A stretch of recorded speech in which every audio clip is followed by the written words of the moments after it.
Well, frustration and outrage, a desert underwater, as the I-Team continues its week-long look into the devastating impact the housing crisis has had here in the Valley. George Knapp uncovers why many of you may be mistaken if you think that you own your own home. Dave sat down with him for a preview of tonight's story.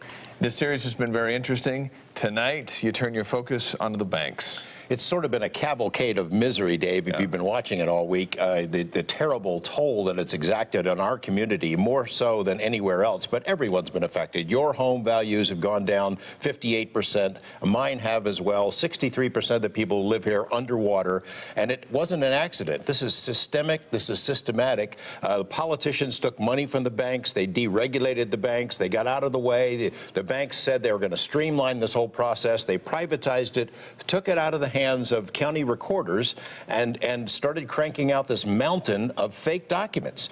Robo-signers, mystery signers, documents that were filed out of order. The result is that millions of people out there, including many tens of thousands of people in our community, people listening to this right now, think they own their homes. They don't. If you bought a house out of foreclosure, even if you bought it from a flipper who got it out of foreclosure, there's a pretty good chance that there is a problem in the chain of the title and that you may not own the home that you've been paying on. So what do we learn about the bank tonight? Well, the banks have put this into the hands of these service providers, these third-party people who will handle all the paperwork. And they have done this blizzard of fake paperwork, signing documents that they have no right to sign, using fake names, fake titles. And the result is that every day in this community, people wake up and they realize, I don't own my home. I've been paying on this thing for years. I've been paying it to a mortgage company that does not itself own my home. And it is a shocking thing, and it happened to me.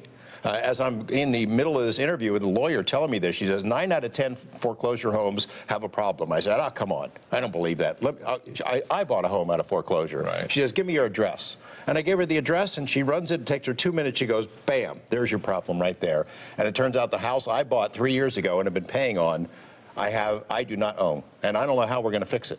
Who's going to be able to sleep after they see your story tonight? Well, I hope people will watch it, and I hope people really get angry about it, because that's what's going to take, is for everybody to get involved in this and get really ticked off. Okay. The banks tonight. We'll see you at 11. All right. Thanks, George.